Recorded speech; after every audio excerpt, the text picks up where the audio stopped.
j'espère que vous allez bien. Aujourd'hui, on se retrouve dans une nouvelle vidéo où je vais vous présenter toutes mes astuces pour ne jamais rater votre brioche.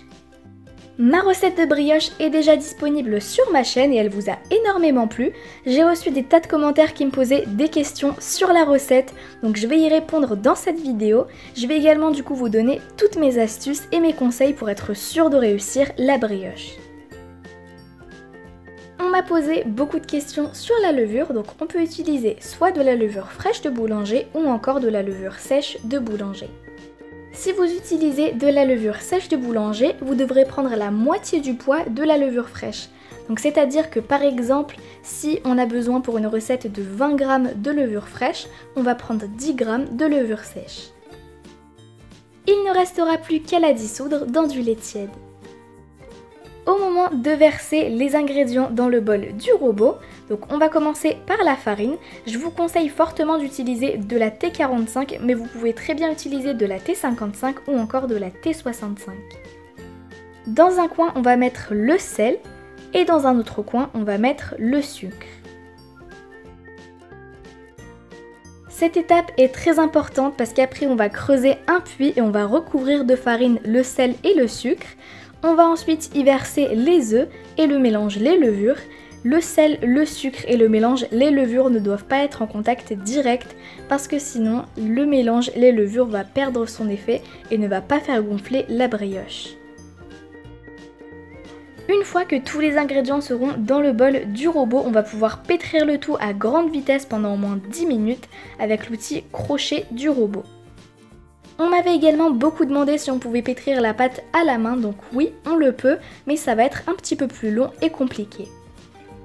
Ensuite, quand on va incorporer le beurre dans la préparation, il faut faire attention à ce qu'il soit ni trop mou, ni trop froid, parce que s'il est trop mou, la pâte va être trop collante, et s'il est trop froid, il va très mal s'incorporer dans la pâte. À la fin du pétrissage, on devra obtenir une pâte qui colle au doigt et qui doit être bien souple. Donc c'est tout à fait normal si elle colle au doigt. Il ne faut pas rajouter de farine, sinon après on aura un résultat plus compact à la fin. Après cette étape, on va recouvrir la pâte avec un torchon propre et on va pouvoir la laisser lever jusqu'à ce qu'elle double de volume. Donc ça dépendra bien sûr de la température de votre pièce. La pâte doit pousser à 30 degrés environ. Après le temps de repos, la pâte aura doublé de volume, donc on va pouvoir la renverser sur un plan de travail fariné et la dégazer. Une fois que ce sera fait, ça va vraiment être en fonction de la forme que vous voudrez donner à votre brioche. Donc moi j'ai fait des boules de brioche, donc directement après avoir dégazé ma pâte, j'ai formé mes boules et je les ai mises dans le moule. Mais si vous voulez faire une tresse, vous dégazez la pâte d'abord, ensuite vous la remettez dans le saladier et vous mettez ça au frigo pendant une demi-heure, comme ça la pâte pourra durcir. Si vous faites des boules de brioche, je vous conseille fortement de les peser. Donc moi j'ai fait des petites boules de pâte de 50 g. Ensuite n'oubliez pas qu'elles vont beaucoup gonfler, donc elles vont être beaucoup plus grosses. Une fois qu'on aura façonné les petites boules, on va pouvoir les déposer sur une plaque recouverte de papier cuisson. Donc moi pour donner une forme de brioche ronde, j'ai déposé un cercle à pâtisserie. Donc pensez bien à les espacer. On va laisser ça pousser jusqu'à ce qu'elle double de volume. Le temps de repos va dépendre de la température de votre pièce. La brioche doit pousser à environ 30 degrés, pas plus, sinon le beurre va fondre. Ce que vous pouvez faire, c'est préchauffer votre four à 30 degrés. Une fois que ce sera fait, vous éteignez le four et vous pouvez mettre vos brioches dedans.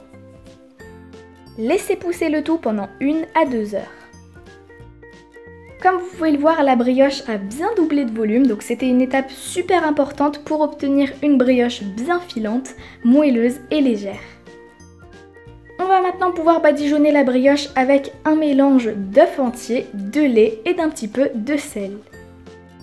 Il faut y aller vraiment doucement pour ne pas dégazer les petites boules. Une fois qu'on aura terminé de badigeonner la brioche, on va pouvoir passer à la cuisson, donc qui est la dernière étape. Ça va vraiment dépendre de votre four. Moi je la cuis à 175 degrés pendant environ 25 minutes.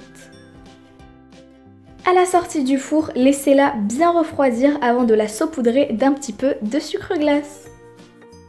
Si vous suivez toutes les astuces et les conseils que je vous ai donnés, vous êtes sûr de réussir votre brioche.